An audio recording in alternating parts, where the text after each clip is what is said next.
कर्मण्येवाधिकारस्ते मा फलेषु कदाचन मा कर्मफलहेतुर्भो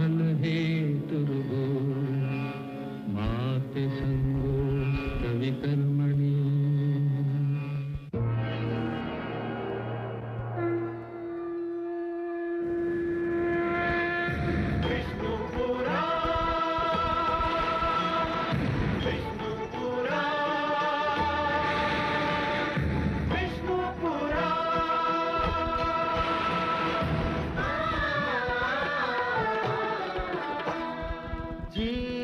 ज्ञान ब्रह्म ज्ञान अथ श्री विष्णु पुराण ओम की कथा महान जय श्री विष्णु पुराण विष्णु पुराण विष्णु पुराण विष्णु पुराण प्रगटे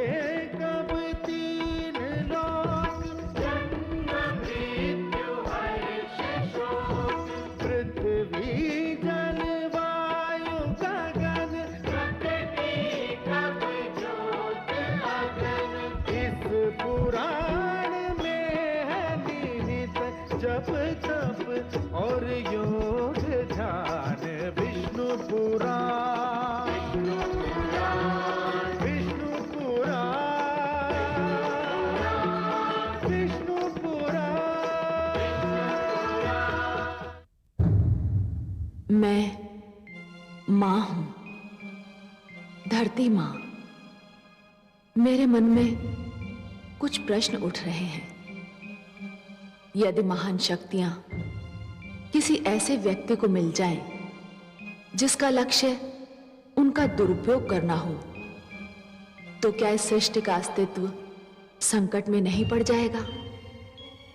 यदि कोई जन कल्याण के नाम पर कोई वरदान प्राप्त करे, परंतु उसका उपयोग किसी एक वर्ग के लाभ के लिए करे, तो क्या यह कार्य अनुचित नहीं होगा? क्या जीवन के लिए केवल ये बात महत्वपूर्ण है कि किसी कार्य का फल उत्तम हो? यह महत्वपूर्ण नहीं कि उसके लिए जो मार्ग चुना गया है वो भी उचित है या नहीं। गुरु शुक्राचार्य ने संजीवनी मंत्र मांगा था जन कल्याण के लिए, पर वो इसका उपयोग कर रहे हैं अपने लाभ के लिए, अपने स्वार्थ के लिए। उनका निर्णय कैसी नाटकीय घटनाओं को जन्म देगा, इसकी प्रतीक्षा में मैं भी संस्था में दृष्टि जमाए खड़ी हूं। देवराज! चित्ररथ, मलय केतु, बोलते क्यों नहीं? देवराज, दानवराज कालकेतु ने देवलोक पर आक्रमण करने की घोषणा कर दी है। उसकी सेनाएं आंधी की गति से बढ़ी चली आ रही हैं। देवलोक में युद्ध की घोषणा कर दो। सेनाओं को तुरंत बाहर निकलने और दानव सेना का सामना करने का आदेश दो। जाओ। जो आज्ञा देवराज।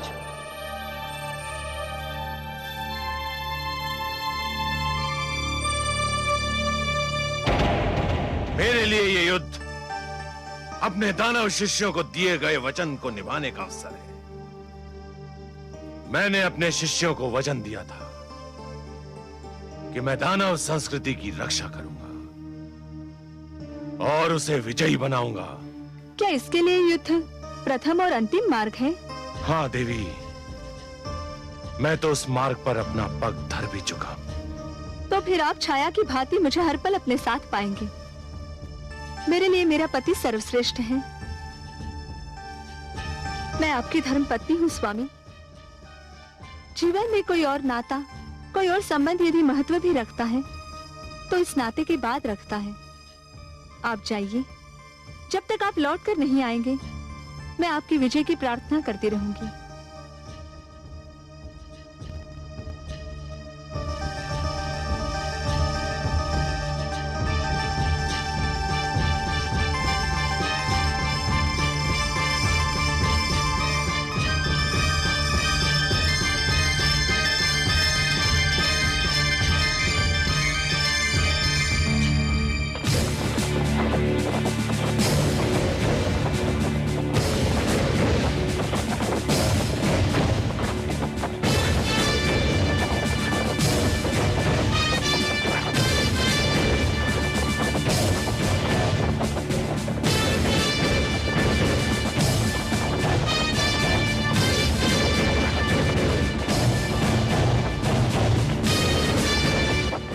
सारथी रथ रोको। रुको सारथी।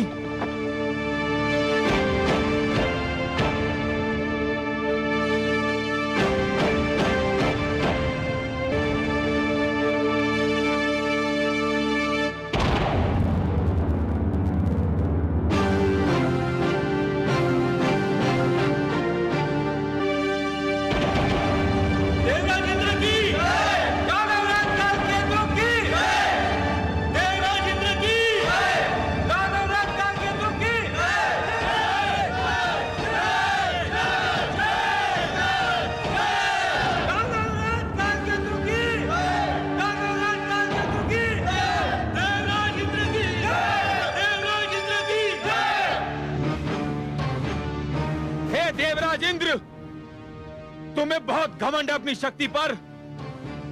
आज का दिन तुम्हारे घमंड का अंतिम दिन होगा।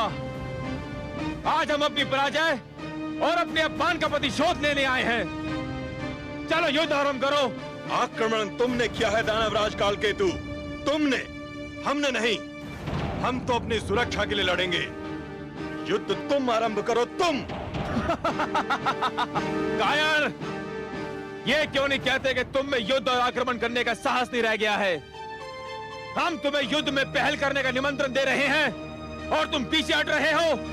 चलो आक्रमण करो। हम कायर नहीं हैं और ये सत्य तुम भली भांति जानते हो। हम पहले भी तुम्हें कई बार पराजित कर चुके हैं और आज भी यही होगा। हमें तुम्हारा निमंत्रण स्वीकार है। सावधान कालकेतु।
अब तक तुमने प्रहार किया है, अब हमारी बारी है।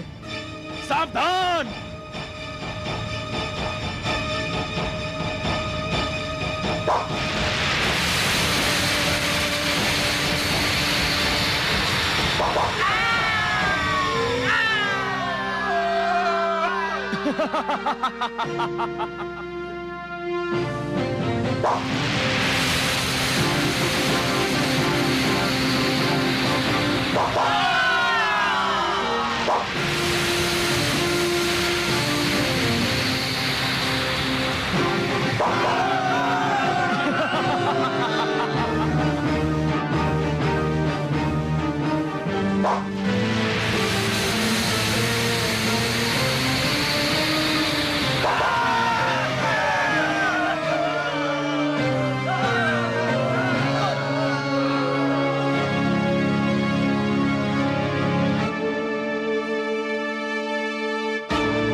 आक्रमण!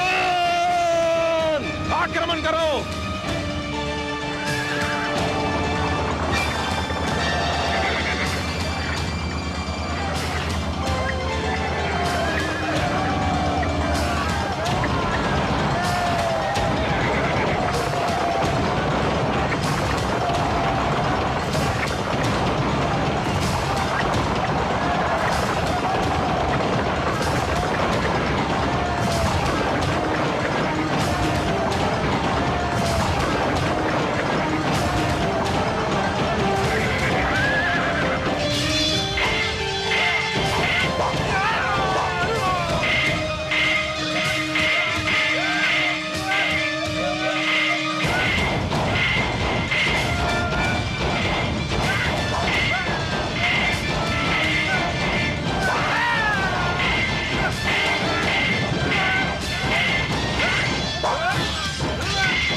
आपकी कृपा से हम जीत गए गुरुदेव। तुमने पहली बार हमें गुरु दक्षिणा दी है काल केतु। ये भेंट स्वीकार कीजिए गुरुदेव, ये इंद्र का वज्र है।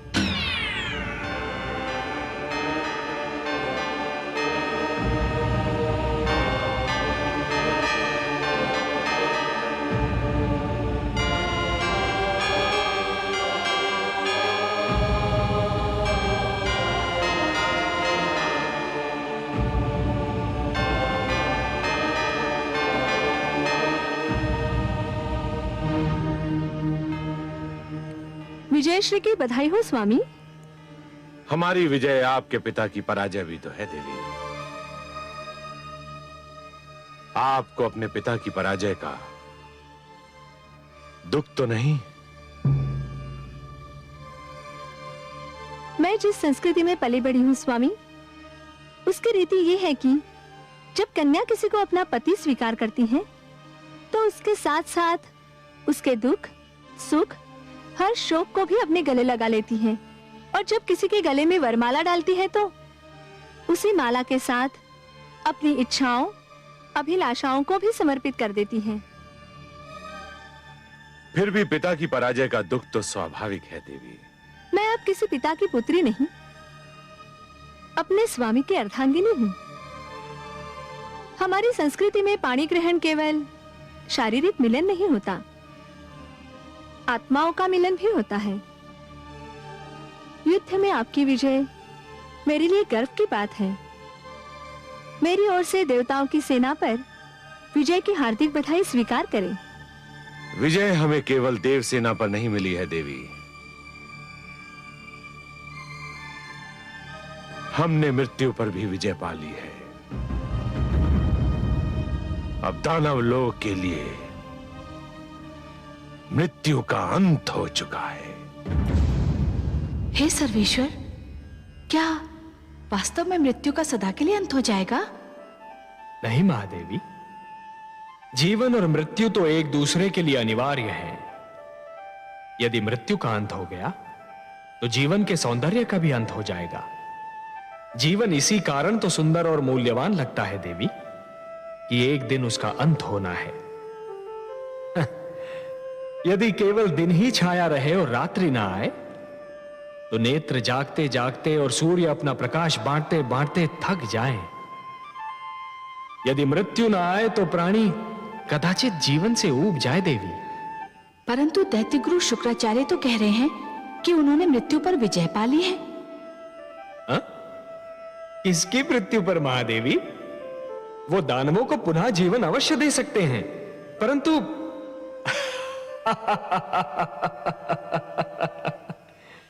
महादेवी आप तो बस देखती जाइए कि जिस अभिमान ने देवेंद्र के सिर में अपना डेरा जमा रखा था, अब वही अभिमान दैत्य गुरु शुक्राचार्य के सिर में अपना घर बना रहा है। परंतु हे कमल नयन, अभी तो देवेंद्र बहुत उदास, बहुत दुखी और बहुत टूटे हुए दिख रहे हैं। हाँ महादेवी, हाँ, भूल का मूल्य तो चुकाना ही पड़ता है।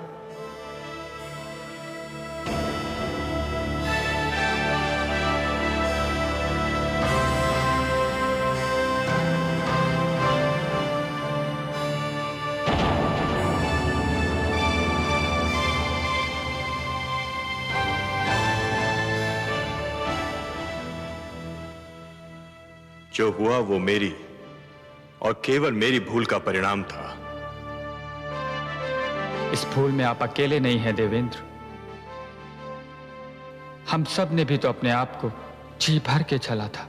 जो हो चुका है उसका शोक समस्या का समाधान नहीं है देवेंद्र। यह स्थिति बहुत गंभीर और घातक है कि दानवों का जीवन संजीवनी की छाया में सुरक्षित हो चुका है और देव जीवन आज सुरक्षा की राह में भटक रहा है। इस स्थिति में मेरी दृष्टि कहीं जाकर ठहरती है तो केवल लक्ष्मी नारायण के चरणों पर। उनके सिवा कोई नहीं जो हमें संकट से उबार सके। देवेंद्र, हमें श्री विष्णु के पास चलना चाहिए।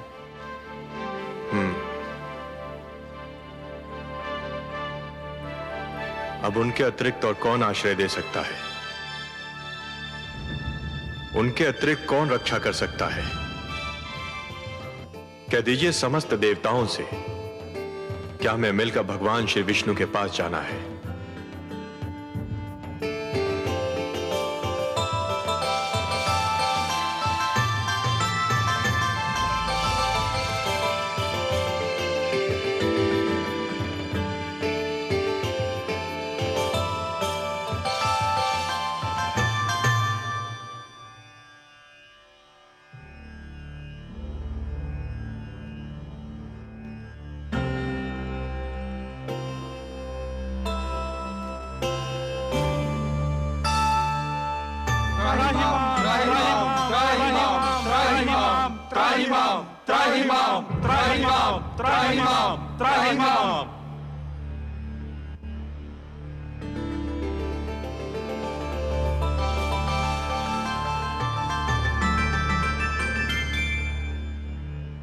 हे देवेश्वर, हम पराजित हुए।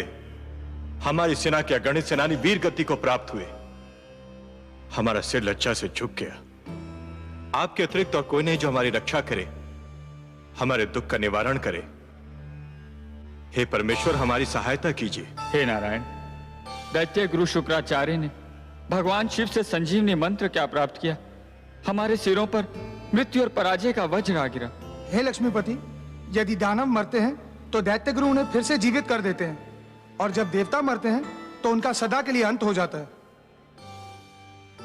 हे सर्वशक्तिमान, यही दशा रही तो देवता घटते जाएंगे, दानव बढ़ते जाएंगे, और एक दिन देवलोक पर दानवों का आधिपत्य हो जाएगा। देव संस्कृति गिर जाएगी तो मानव संस्कृति भी गिर जाएगी।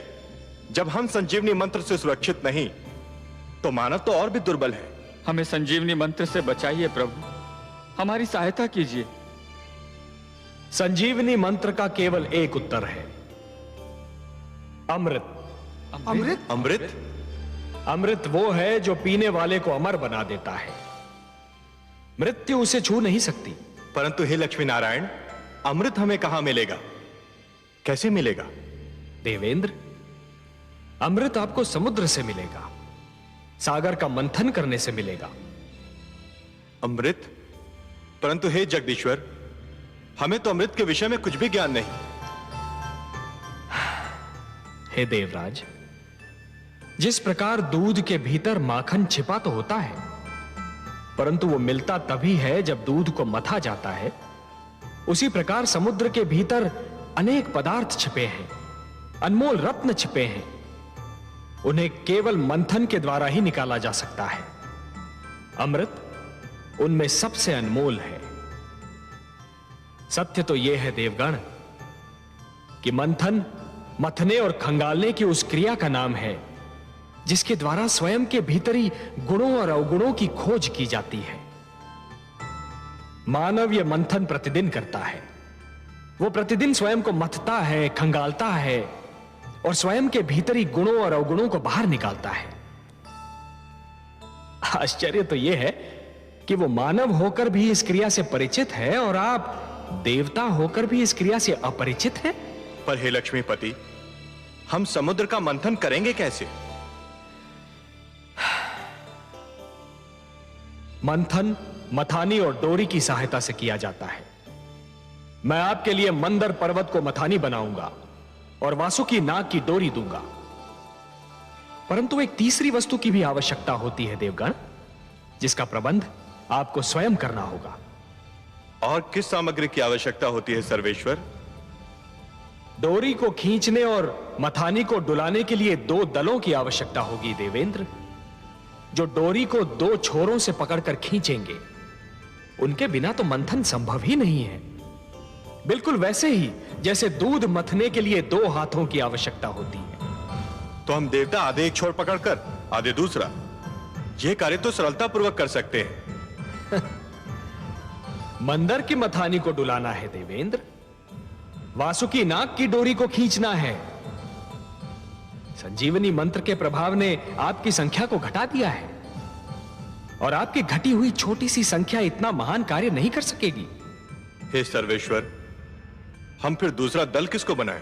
दानवों को। दानवों को? हां, दानवों को। यदि दानव आपका साथ दें तो समुद्र मंथन संभव है, और समुद्र मंथन होगा तभी संजीवनी का उत्तर भी प्राप्त होगा। हे परमेश्वर, ये तो एक असंभव अभियान होगा। सर्वप्रथम तो दानव हमारी बात सुनेंगे ही नहीं, और यदि सुन भी लें तो मानेंगे नहीं। हे कृपा निधान, दानवों को तो अमृत की आवश्यकता भी नहीं, जिसके लिए वो हमसे सहयोग करें। उनके गुरु के पास तो संजीवनी मंत्र की शक्ति है, उन्हें तो यूं भी मृत्यु से मुक्ति मिल चुकी है। हे दीनदयाल, यदि दानव मान भी गए तो दैत्य गुरु शुक्राचार्य उन्हें कभी हमसे सहयोग की अनुमति नहीं देंगे। निस्संदेह नहीं देंगे, और यही तो आप सबके विवेक और बुद्धि की परीक्षा होगी देवगण। आपको दैत्य गुरु शुक्राचार्य को भी अपने तर्क से संतुष्ट करना होगा। पर हे देवेश्वर, उनके आगे हम क्या तर्क रखेंगे?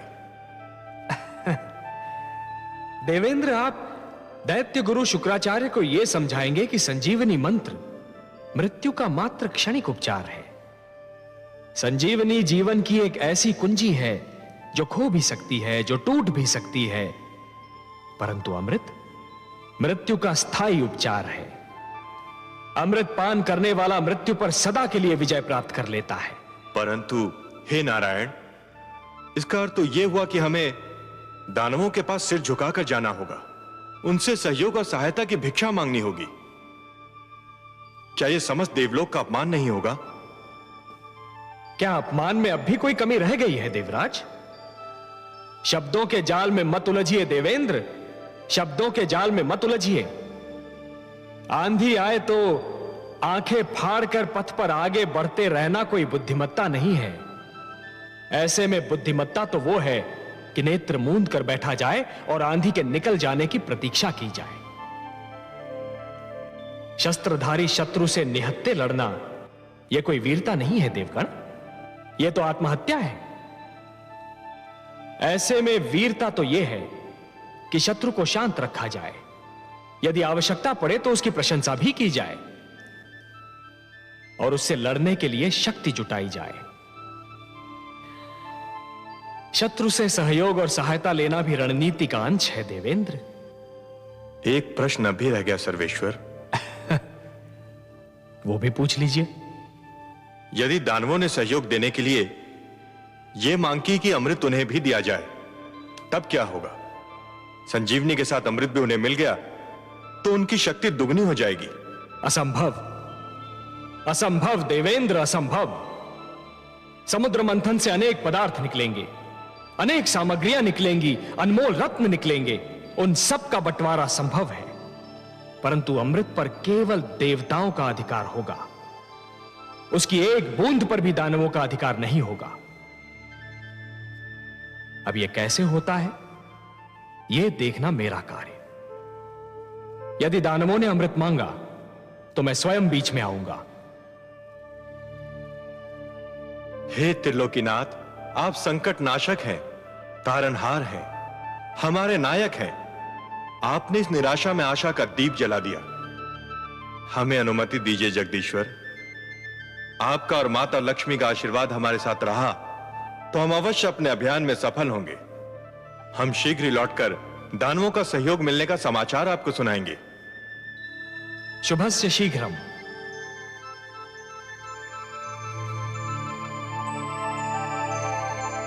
हे कमल नयन, आपने अभी कहा कि दानवों से सहयोग लिया जाए, किंतु उन्हें अमृत की एक बूंद भी न दी जाए। हाँ महादेवी, मैंने यही कहा। परंतु हे सर्वेश्वर, क्या ये छल नहीं कहलाएगा? कार्य की परिभाषा उसका उद्देश्य निर्धारित करता है महादेवी। यदि उद्देश्य उत्तम हो तो उसे छल का नाम नहीं दिया जाता, उसे नीति का नाम दिया जाता है। देवताओं को भी नीति से कार्य लेना होगा। छल तो गुरु शुक्राचार्य कर रहे हैं महादेवी। उन्होंने भगवान शिव से कहा कि संजीवनी मंत्र उन्हें मानव कल्याण के लिए चाहिए, पर क्या वो मानव कल्याण कर रहे हैं? वो तो संजीवनी मंत्र का उपयोग केवल दानव कल्याण के लिए कर रहे हैं।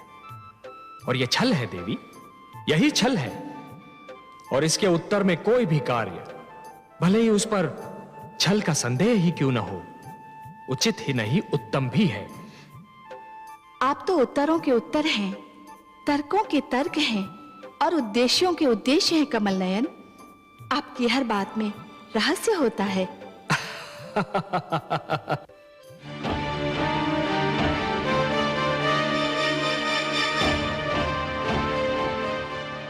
दानवराज की जय हो। देवलोक से देवराज इंद्र अपने सहयोगी देवताओं के साथ पधारे हैं और दानवराज की सेवा में उपस्थित होने की अनुमति चाहते हैं। पराजय विजय से मिलने आई है महाराज, बधाई हो।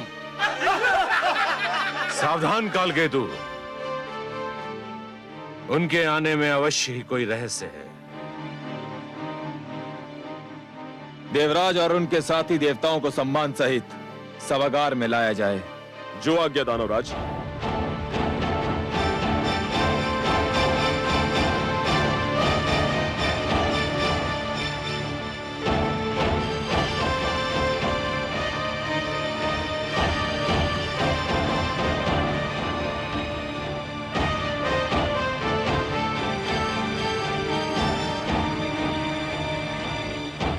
प्रणाम दैत्यगुरु शुक्राचार्य। प्रणाम दानवराज कालकेतु। दानव सभागार में देवराज इंद्र का स्वागत है। कदाचित यह पहला अवसर है जब देवराज और अन्य देवताओं ने अपने चरणों की धूल से दानव सभागार को पावन किया है। आप सत्य कह रहे हैं महाराज, नहीं तो हम इस योग्य कहां थे, कितने महान व्यक्तियों के दर्शन पाते। ये ना भूलिए महाराज कालकेतु कि हम में वैर के अतिरिक्त भी एक नाता है। उस नाते को भी स्पष्ट कर दीजिए देवराज। हम और आप अलग अलग माताओं के किंतु एक ही पिता की संतानें हैं। हम एक दूसरे के भ्राता भी हैं दानवराज। मेरे दानव शिष्यों को सदैव इसका स्मरण रहा है देवराज, परंतु लगता है देवताओं की स्मरण शक्ति कुछ दुर्बल है। उन्हें इस नाते का स्मरण बस कभी कभी रहता है, आवश्यकता अनुसार। ऐसा क्यों कह रहे हैं दैत्य गुरु? ऐसा इसलिए कह रहा हूं देवराज, यदि देवताओं को यह नाता स्मरण रहता तो आपके प्रिय भगवान विष्णु को हयग्रीव का वध करते समय थोड़ा संकोच अवश्य होता, परंतु उन्होंने मेरे शिष्य हयग्रीव को बड़ी निर्ममता से मार डाला। बीती बातों का स्मरण सर्प निकल जाने के उपरांत लकीर पीटने के समान होता है दैत्य गुरु। हम बीती बातें भुला देने के उद्देश्य से ही आप सबकी सेवा में उपस्थित हुए हैं। परंतु हम तो नहीं बोल सकते कि हयग्रीव अब जीवित नहीं है। हयग्रीव जीवित रहता यदि उस समय आपके पास संजीवनी मंत्र होता, या हम सबके पास वो होता जिसे प्राप्त करने का प्रस्ताव लेकर हम यहां आए हैं। क्या प्राप्त करने का प्रस्ताव लेकर आए हैं देवराज? मैं अमृत प्राप्त करने का प्रस्ताव लेकर आया हूं दानवराज। अमृत? हाँ, अमृत अमृत अमृत अमृत। हाँ अमृत, परंतु उसे प्राप्त करने के लिए हम में और आप में सहयोग और समझौता आवश्यक है। सहयोग समझौता? जल अग्नि से समझौता करने आया है, मृग सिंह से सहयोग चाहता है। ये कैसी अनोखी बात कर रहे हैं आप देवराज इंद्र? और ये अमृत है किस वस्तु का नाम? अमृत वो अनमोल वस्तु है जिसे पीकर हम सब मृत्यु पर विजय पा सकते हैं। जिसको पीने वाला अमर हो जाता है, मृत्यु उसके निकट भी नहीं आ सकती। मृत्यु तो यूं भी मेरे शिष्यों के निकट नहीं आ सकती है देवराज। आ भी जाए तो उल्टे पांव लौट जाती है। आप भूल रहे हैं कि मेरे पास संजीवनी मंत्र है। दैत्य गुरु शुक्राचार्य, आप महान विद्वान हैं, महाज्ञानी हैं। संजीवनी मंत्र ने आपको इतना शक्तिशाली बना दिया है कि कोई आपके समक्ष सिर नहीं उठा सकता। फिर भी क्या मैं आपसे एक बात पूछ सकता हूं? अवश्य पूछिए देवराज, मैं आपको निराश नहीं करूंगा। यह सत्य है कि संजीवनी मंत्र के कारण दानव मृत्यु के भय से मुक्त हो चुके हैं। उन्हें मृत्यु आ भी जाए तो आप उन्हें पुनर्जीवन प्रदान कर देंगे, परंतु यदि आपको कुछ हो गया तब क्या होगा दैत्य गुरु?